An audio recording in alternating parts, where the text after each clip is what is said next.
At this stage of the discussion, to lend clarity to understanding how processes operate, it may be useful to spend some time understanding the nature of organizations.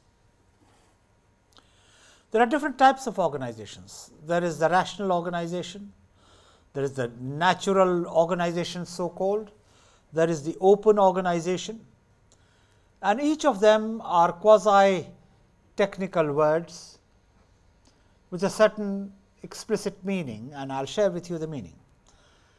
The rational, collective oriented to pursuit of relatively specific goals and exhibiting relatively highly formalized social structures. That is a rational organization. These are usually business organizations.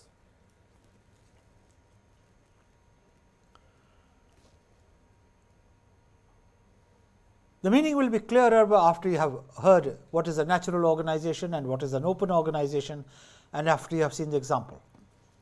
The natural organization is collective, those participants which share a common interest in the survival of the system and who engage in collective activities informally structured to service this end, like for example, a religious organization or a charitable organization. Any charity will be far more loose than a business organization, because by definition charity has enough capital which it then wants to disperse to cause a social good. By definition, the business organization has to generate an activity to make money. Obviously, the processes will vary. In a religious organization, there is the feeling that you should do good. And if it is a proselytizing religion, you want to convince people. You want to convince that so and so was a prophet, and he was the last prophet.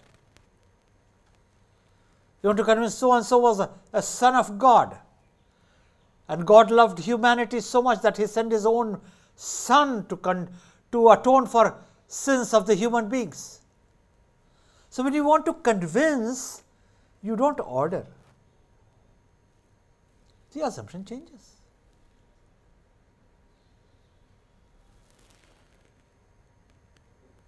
Nanak teaches modesty and talks of how he would rather be the skin should be converted into a pair of socks. The level of modesty he talks about. You get into an organization and the whole thing is a big charade. The boss comes, you stand up in attention. So a religious organization will obviously work in a different mode than a corporate entity. The processes will vary. And yet a third type is open organization, coalition of shifting interest groups that develop goals by negotiation. Political parties.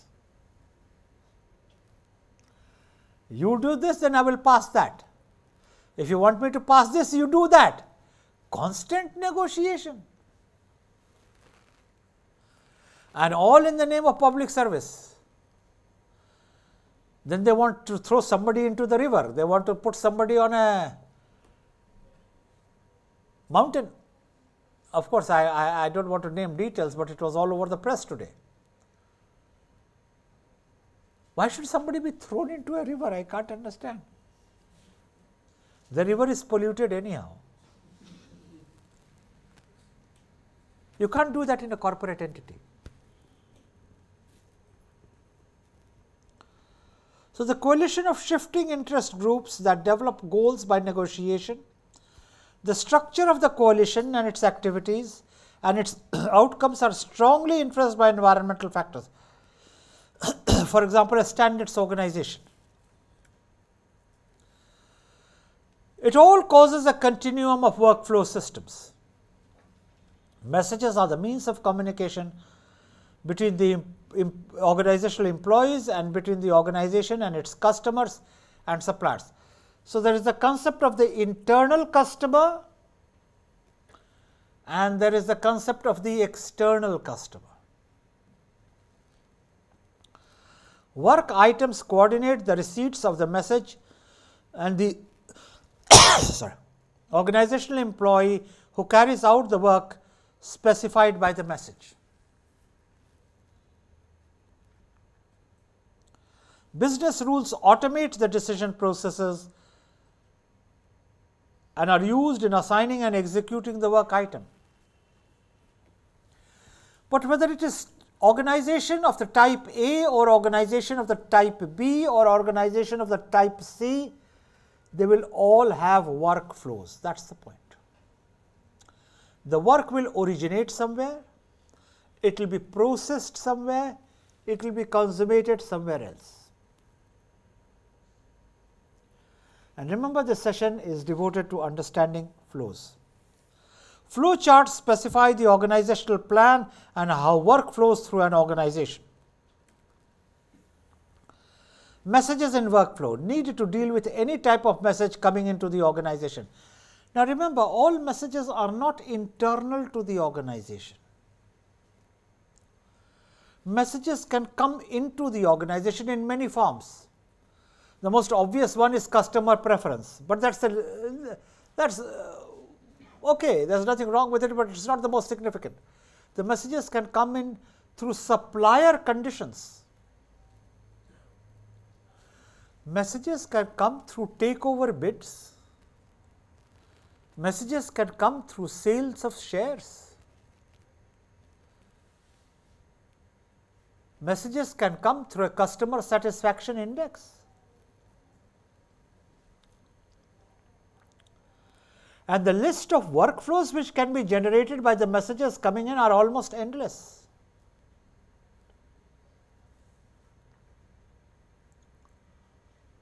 And if they are endless, one basic question arises. And the basic question is,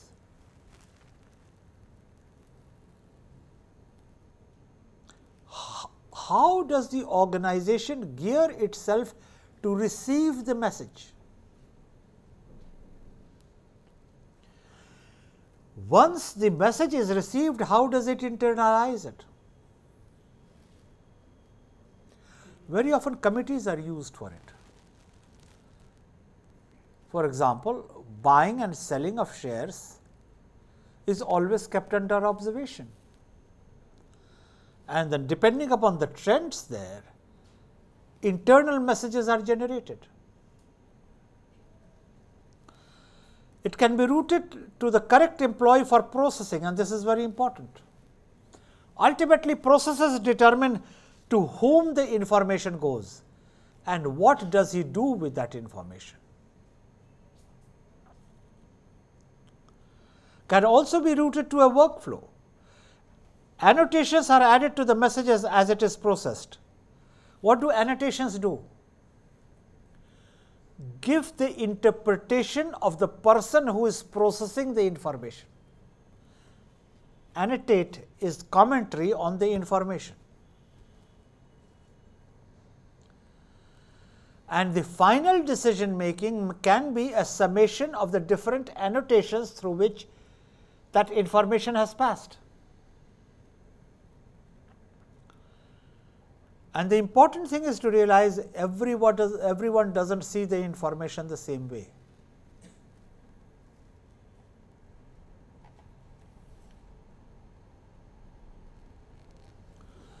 Managers perform workflow analysis in order to examine how work creates or adds value to the ongoing processes in business. This is correct, but a very simplistic version. It comes from manufacturing workflow. Each one is supposed to add value, and that is processing the workflow. What happens if there is a threat to the organization? What value do you add?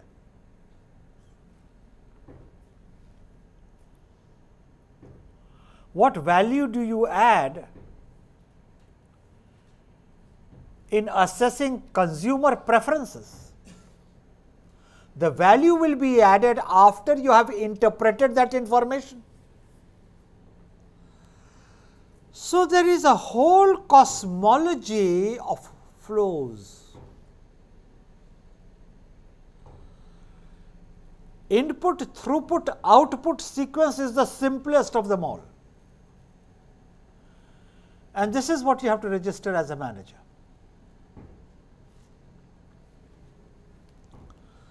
Workflow analysis looks at how work moves from the customer, that is the demand source, through the organization to the point at which the work leaves the organization as a product or service for the customer to meet the demand. I don't think there is much to be explained here. It speaks to it for itself, so we move on. Workflow analysis often reveals that some steps or jobs can be combined, simplified, or even eliminated.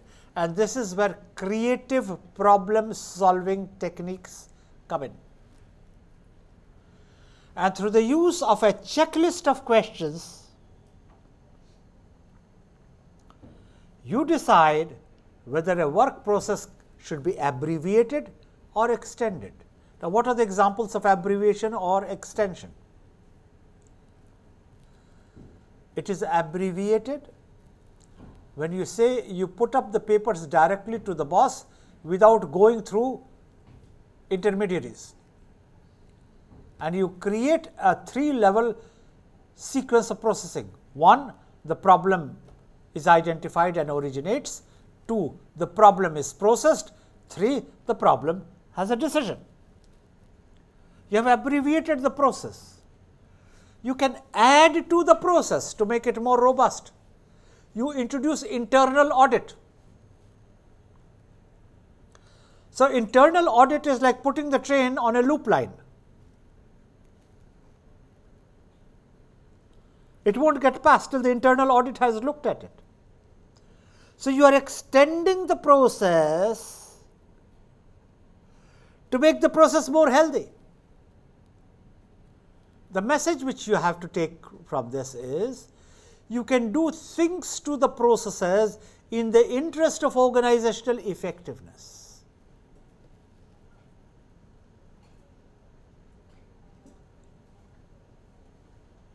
Workflow analysis often reveals that some steps or jobs can be combined, simplified, or even eliminated.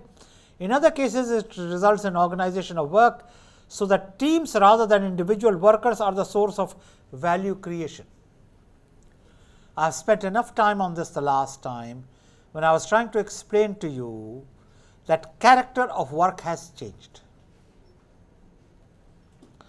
Character of work has changed for many reasons, not the least of which is that it can't be any more a single function specialization.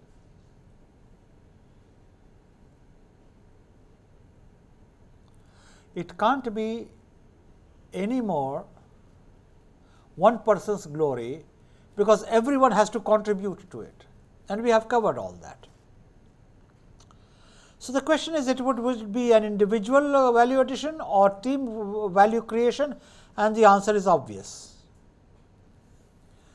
Business process re-engineering. BPR is different from restructuring in that its focus is not just on eliminating layers of management, of which I have already given you an example, but rather a fundamental rethinking and radical redesign of business processes to achieve dramatic improvements in costs, quality, service, and speed.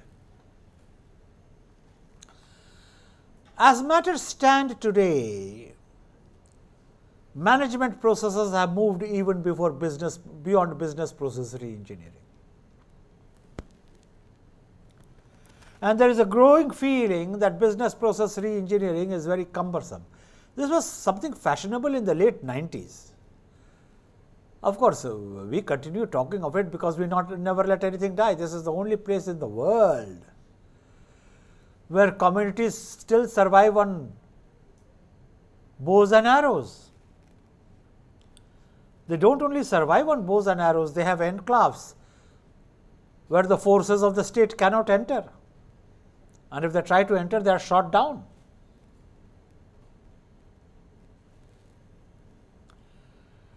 Every period of human history is alive here. Where else would you find a land like this?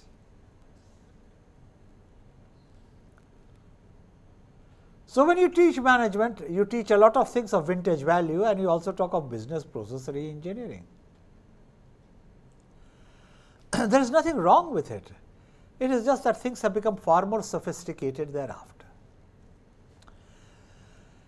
It uses workflow analysis to identify a company's core processes. Then for a period, everything was being assessed in the framework of core. The core word became very fashionable. Core competency. Then everyone was talking of core competency.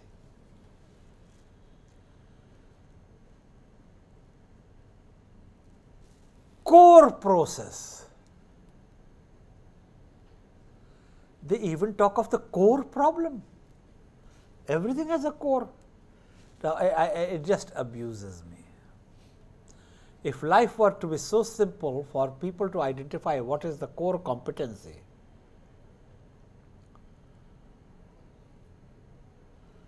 but then these are professional fashions which come and pass away. No tears are shed. Nobody knows when they come, how do they come, nobody knows when they pass away into the oblivion and are taken over by new fashions. I told you everyone was looking at the bottom of the pyramid. Well, somebody will soon be looking through the prism.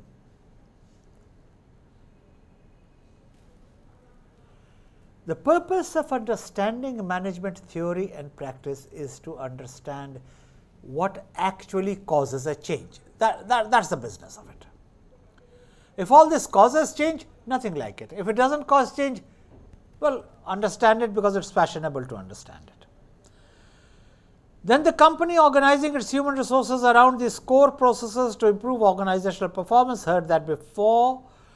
Through this analysis, jobs are identified that can be eliminated or recombined to improve company performance.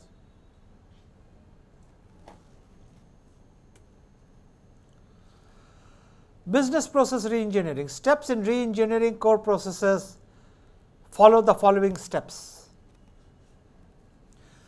These are the processes of processes, if you must understand.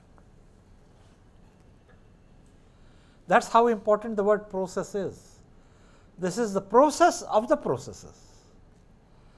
Identify the core processes, map the core processes in respect to the workflows, evaluate all tasks for the core processes, search for ways to eliminate necessary tasks or work, search for ways to eliminate delays, errors, misunderstandings, search for efficiencies and how work is shared and transferred amongst people and departments. So simple when you put it down in 6 breakup steps, so complicated when you start operating it.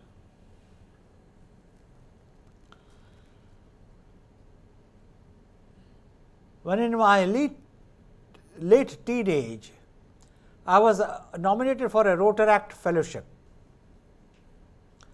So the done thing was to go to the district governor and seek advice and generally said, thank you so much for nominating me. Now that I will be going to another metropolitan center to be interviewed along with other Rotary nominations, what should I keep in mind? And then he would be in his chair rocking away. Those were days when it was still fashionable to smoke a cigar. In fact, if you were somebody, you were supposed to have a pipe. Now it's no longer in fashion. You're not supposed to smoke a cigar at all. But those were happy days. So he was smoking his cigar, once in a while looking at his pipe, trying to make up his mind whether he should pick up the pipe and will look more impressive or should continue with his cigar. I voted for the cigar. He was being very modern and he asked me, would you like a cigar, young man? And I gave him an appropriate reply, I don't smoke cigars before 8 o'clock in the evening. And he was very impressed. He said, oh really? And what do you smoke before that? I said, nothing, sir, nothing at all. I believe cigar is an index of relaxation and I don't relax till it. Really? How profound. So I said, sir, any advice? He said, yes. In the interview, be polite but be firm. Then he said, stick to your own ground but don't be mulish. I said, yes, sir. He said, you don't have to agree for the sake of agreeing, but don't disagree for the sake of disagreeing. And it was a huge list like that. I said, excuse me, Sinha Sahab, just one question. He said, yes. I said, how shall I be polite yet be firm? He said, you don't know? I said, no. He said, you'll have to work it out. I said, then why are you telling me all this? I'll go to the interview and work it out. Because he was putting together all the opposite attributes and saying, that's the way to walk through an interview. At which stage I decided, can I have a cup of coffee, sir? He said, yes. And entered his wife. And he said, she said in chaste Bengali, and I shall not speak Bengali because some of you may not understand it. She said, have you stopped bullying the child? Let him have his coffee. And the interview briefing came to a happy end. All that I am saying is, it is simple to break it up into 6 steps. When you actually start implementing it, you have to do it instinctively. You have to do it in a reflex manner. Actual decision-making process will never follow these 6 steps. Don't be under any illusion. And that's the message which I am trying to give you.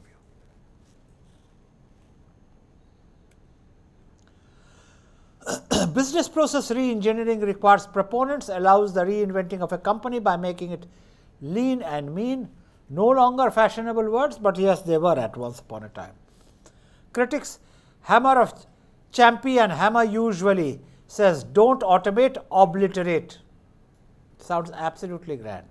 You try to do that today, then you bring down whole unions and political parties on your neck, and then starts that negotiation. Remember, you let this strike go, you get that quota. You don't let this strike go, we won't let that legislation. To many critics, re-engineering's greatest weakness is its lack of human side or its depersonalization. What are the work items? The work item specifies a task that needs to be carried out by an organizational worker. And the worker here doesn't mean a blue-collar worker. The word here really should be the personnel. The worker is identified by his or her role. Work item is identified by a message.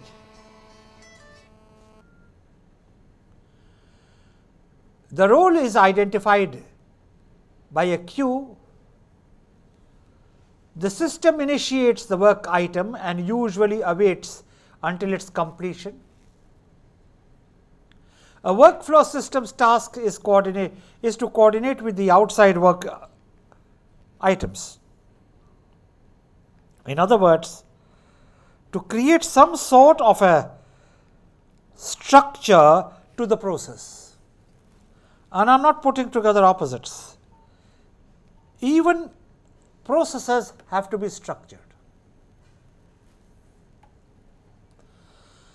How do you do it? By identifying the role, by identifying a message, by putting it in a queue, initiating the work item and waiting to finish that before you start off with something else. And a workflow system's task is to coordinate with the outside workflow items. So the workflow is in a channel. What about the factors which are outside the workflow? For example, you are looking at an advertising campaign. What happens to the production process? So you coordinate even with that with which you are not interacting. What is the meaning of tasks here? 2 key words in management. Remember what I said, tasks.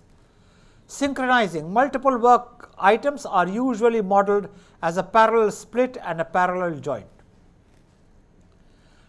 timeouts. Workflow instances can wait forever for the completion of a work. And managing workflow instance memory, a workflow system is simultaneously processing a large number of workflows instances. This is where we start winding up the session. Work processes need not necessarily be single work processes. There may be parallel work processes.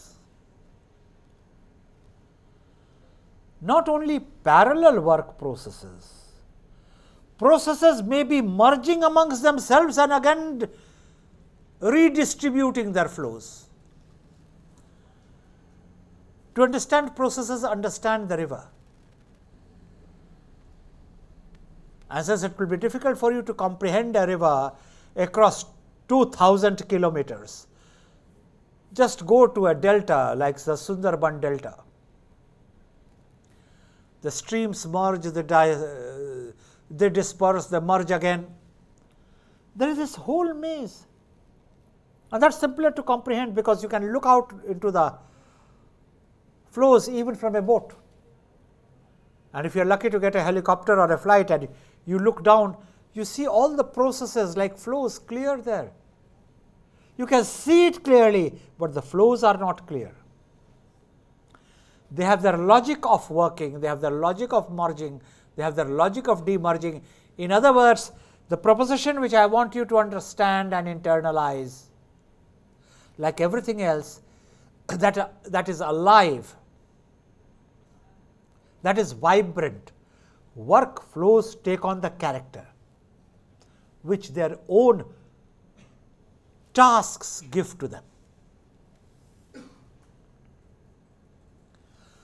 So you create flow diagrams, model internal and external entities and flow data, typical in documents. Between them, a simple technique for identifying the overall system, the major entities in the system.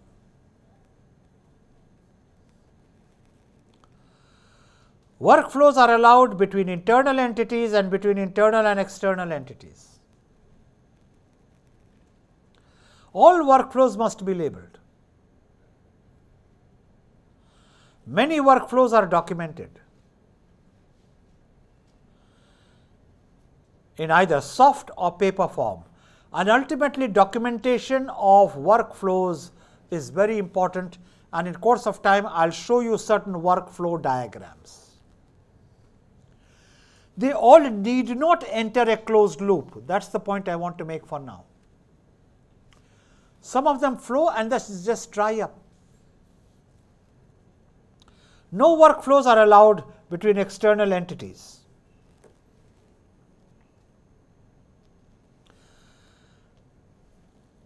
Here is an example. Delta Products Corporation is a major vendor of office supplies, furniture and equipment. Delta's sales representatives calls on customers to take orders. The sales rep write up the order and turn them into a sales order processing SOP clerk at the regional center. If the order items are in stock, the SOP clerk prepares a picking slip and packing list for each order. If any of the ordered items are out of stock, the SOP clerk completes an out of stock notice form which notes the number of customer requiring the items and forwards it to purchasing. A purchasing clerk then completes a purchase order which is mailed to a supplier. The SOP clerk notes back-oriented items on the customer's order and forwards a copy of annotated customer orders to accounts receivable, where an accounts receivable clerk prepares an invoice and sends it to the customer. The SOP clerk also forwards a picking slip and a packing list to the warehouse, where the stock price picker fills the order. Placing ordered items into boxes along with packing list, the boxed items and packing lists are held for delivery, usually via UPS. That is under postal certificate. Now you can you can draw flow diagrams of all this activity just as you can draw an organization structure chart.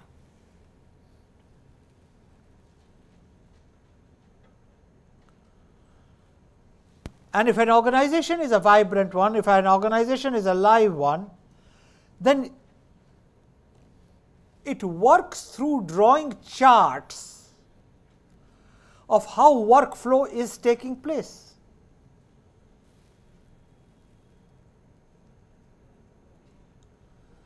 Because that's the only way you will know which way water is going and which stream needs to be blocked and which stream needs to be flowing but is clogging. And that's a managerial intervention. And it is that which makes for a successful organization. Here is the example of what happens. Just look at it yourself. The customer, warehouse, sales rep, SOP clerk, purchasing supplier. The whole case has been put down in a diagrammatic form. Please observe it carefully.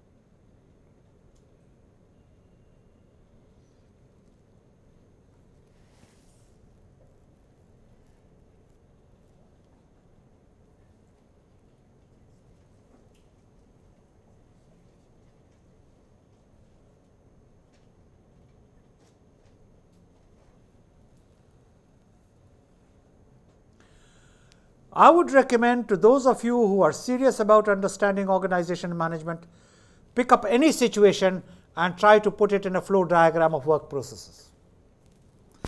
Everything has a flow. There is no shortcut to learning management any more than there is a shortcut to learning anything. What you hear in these sessions is merely a lead and a framework to start doing your own exercises. And it's not that you do exercises only in accounts. You do exercises anywhere.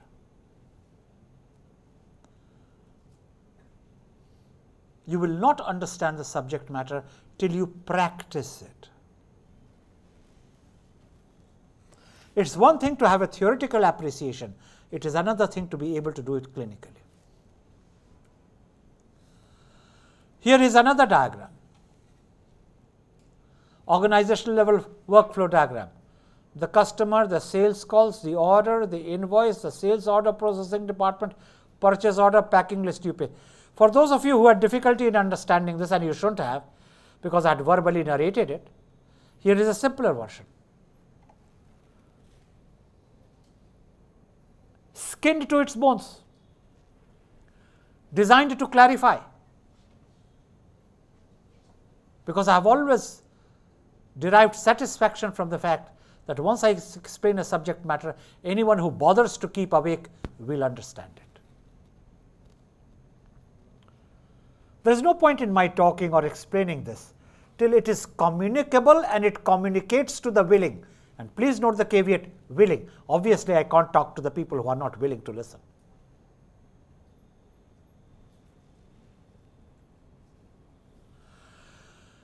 Here is a production release workflow, headquarters of the Department of Energy. This is a little more complicated. But then just when I have shown to you a simplistic diagram like this, I don't want you to walk away with a clear thought, what is there? So simple. Where was the need for a clash? I knew it already. Now you knew it already, now work this one out.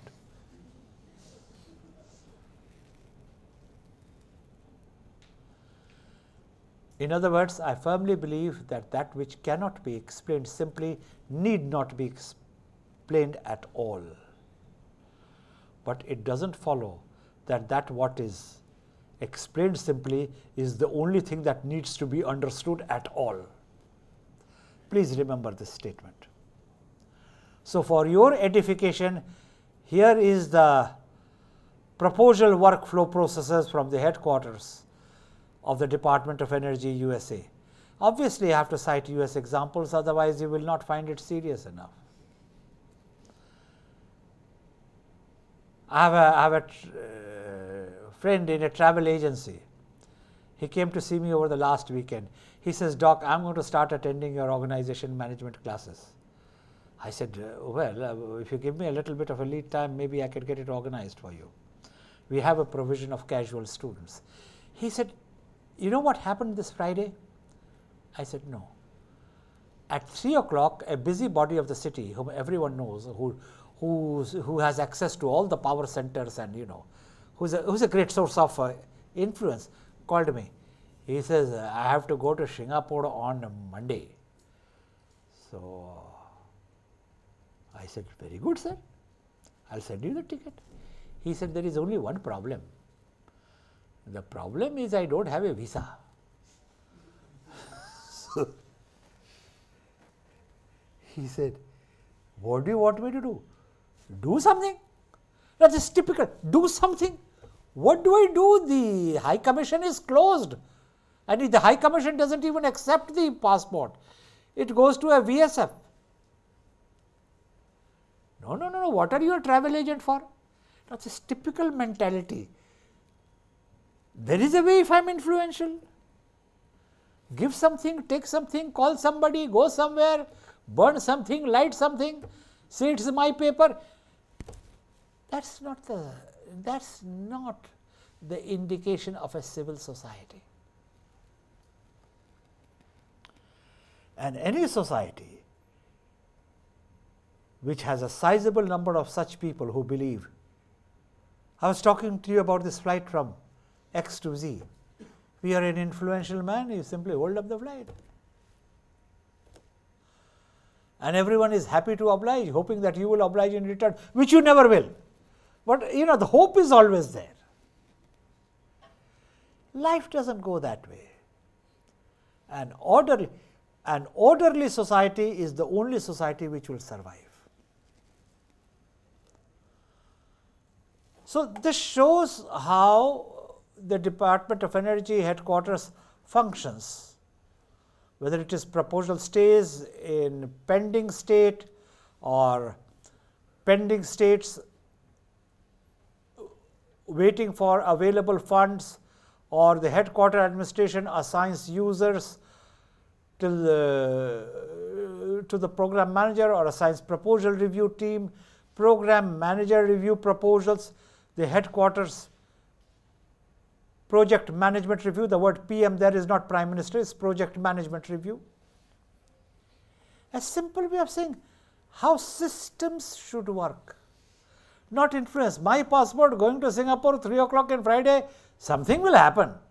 No, nothing will happen. It happens only.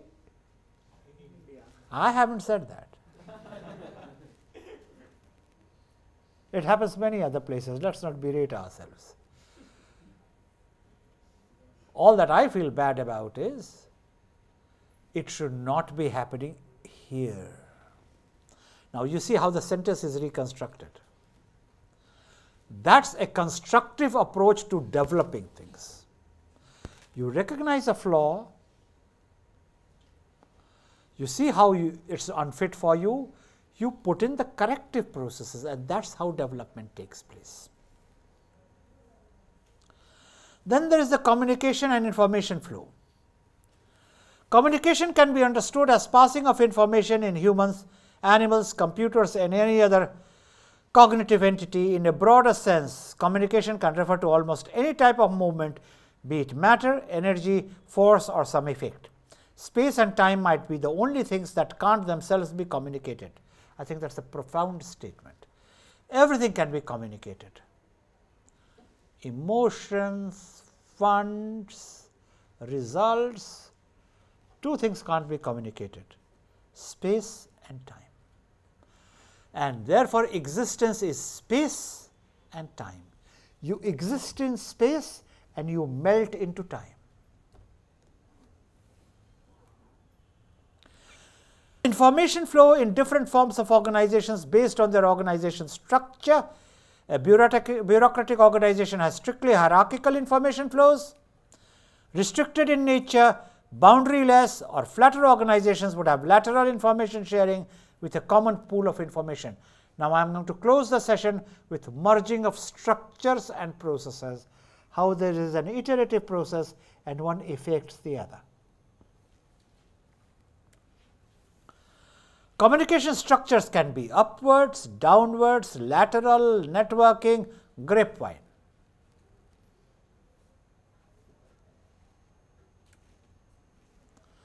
Failure of communication and information flows can cause the semantic block, the block which words cause, intentional block.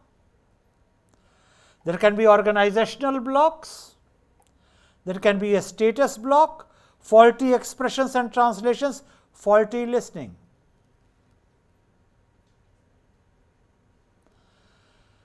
Communication can falter at many levels.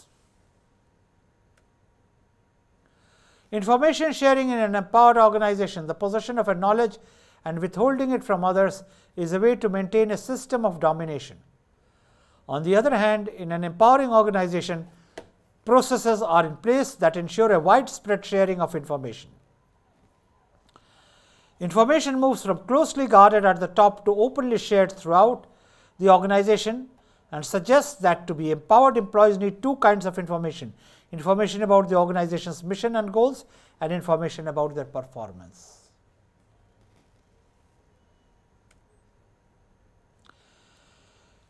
There are scales of information sharing in organizations, and I'll pause here so that you can read through it.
And of course, like everything else, it needs an audit.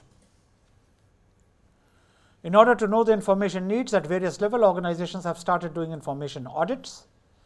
This also ascertains the information flow networks and gaps, methodologies to overcome such problems so that proper information flows exist within the organization. It is a process that tends to identify an organization's information needs, to create a realistic portrait of the current situation, to optimize communication levels, market the information, communication services, enhance the profile of information.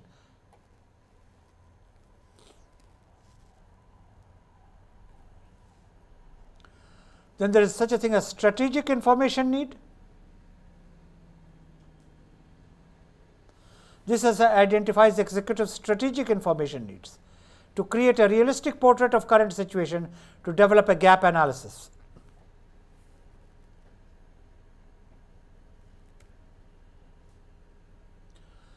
This is strategic information needs continuous cycle. Again a flow.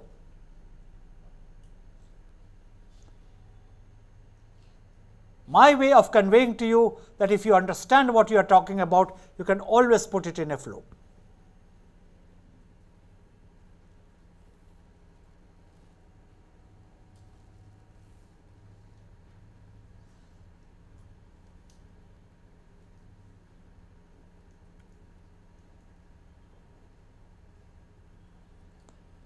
And with that, we stop. Hopefully, we'll be building upon it in the coming sessions, and you will see how the interaction between structure and processes leads to greater organizational effectiveness.